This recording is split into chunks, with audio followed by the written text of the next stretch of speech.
Hi, Trevor here, reflecting on life through music. Thank you for stopping by.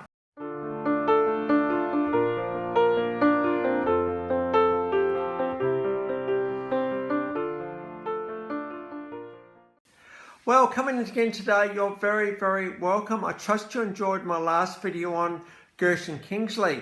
He's a guy that had that electronic hit Popcorn, so it's good to look at his life.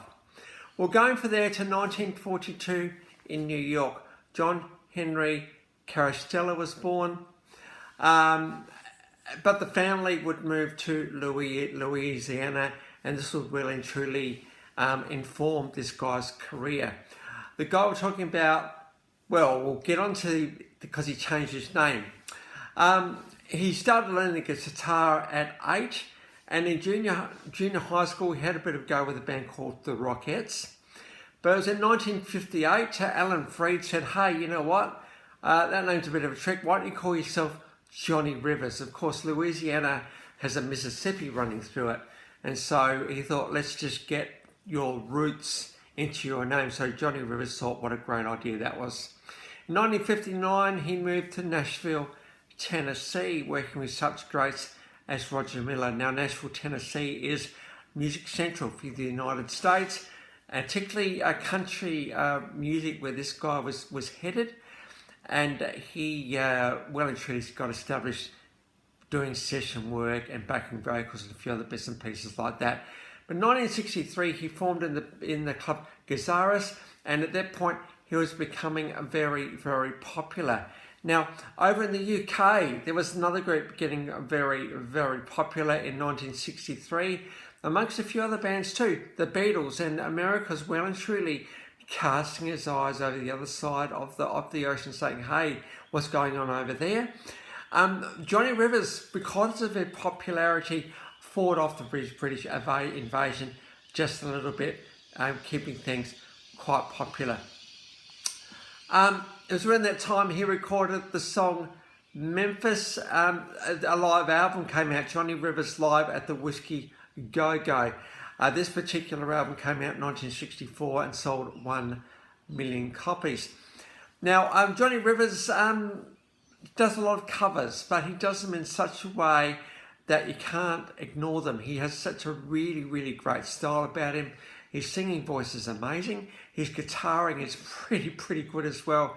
He's just got a really good style about him. But out came Memphis. So we've got a studio version of that one below. This one sold 1 million copies and really one of his #1 hits. In 1966, much to Johnny Rivers' kind of initial reluctance, he recorded Secret Agent Man. There was a TV series going around at the time. Johnny Rivers, again, he just got his way about him, and that one song went to #3, again sold 1 million copies. We've got a studio version of that one below. In 1966, out came a full-length album, Changes. And we got a live version of Poor Side of Town. Now, this song's all about, hey, you know, you're with this other guy, he's kind of all over town, he's got the car, he's got the money, he's got the house, he's got the looks, he's got all of that really stuff, but he's just a bit superficial. Why don't you come back to me? You know, life is a bit simpler and you've got some stability about me. You're going to be my world and nothing else matters. It's interesting, you know, what we go for in this world. You know, we go for people who are successful, people who've got money, people who think the world owes them a living, people who just have all the fleshiness about them. But deep down in the middle where all the decisions are made, there's just nothing there. And this concept of external looks, I mean, we know how important external looks actually are. It's what attracts people, isn't it? We put a lot of effort into our external looks, don't we? But where are our decisions made? You know, the decision's about, hey, will I pick up the phone and ring her today or ring him today? Do I need a rest? Or you know, I love this person, so I'm going to give myself to them. This sort of stuff is not made by the external appearance. This stuff is made by the inner you. Now, I've talked a little bit in the past about beauty, particularly of girls, and you know, the beauty comes from within. It just can't help but get out. And I think, you know, when you see that, it's really, really, really compelling. And, you know, it's really quite overwhelming when you see it. And I think there's just too much emphasis that would seem on outside appearances. And we're getting too much about the inner journey where all of our big decisions are made. I think what poor side of town is saying too is, hey, look, I may not have all the things that guy's got, but you know what? I'm going to love you because you deserve to be princess for me and you deserve to be loved. And I may not have all the trappings that he's got, but I really, really love you. So I think in this day and age of emphasis on external appearance, let's not forget where the decisions are made. They're made inwardly, aren't they? So we want the inside to be as beautiful as the outside. In fact, if the inside's beautiful, you can't help but get out. So trust you'll find that will be encouraging today. Around that time, he did actually establish the label Soul City Records, and the Fifth Dimension were one of the groups that got signed to that label, and they recorded one of Jimmy Webb's songs, Up and Away. And I think Jimmy Webb, who wrote MacArthur Park and a few other songs, in fact, I'm thinking I might have to do a video on him. MacArthur Park, someone who left the cake out on the rain, as we know. Home of the Brave from Toto is another one. You know, it was Johnny Rivers' studio that gave this guy his start.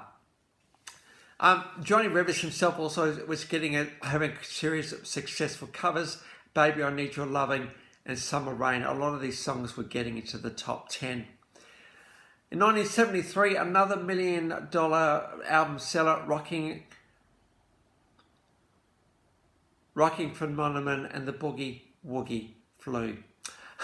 pretty good song, this one. Again, we got a live version of this one. This song also sold 1 million copies, so very, very significant for him as he's rocking Pneumonia and the Boogie Woogie flew. I'm just reading my writing. And you know, we've got a live version that again, it just shows off his incredible style that he's got. He's just the all-encompassing performer. So we've got a live version of that one before. Johnny Rivers is one of the few that has been held onto his rights, his copyright rights. Normally when you get an album deal, the record company gets your royalties, not Johnny Rivers. He was able to negotiate that and hold on to the rights himself. So, you know, it's great to actually have a musician says, no, if you want me, I'm going to keep the rights. Because rights where royalties come from and all that sort of stuff. So it was great for him to do that. He has been inducted into the Louisiana Music Hall of Fame. He's also received 2 Grammy Awards as well.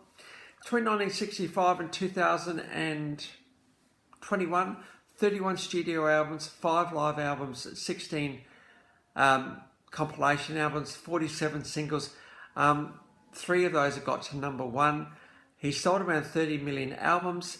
17 albums have gone gold, and there's been 29 hits amongst his singles. So he's well and truly contributed to this contributive legacy of this king called music. So it's good to give this guy a bit of a go today. So the links to those 4 clips are in the description below.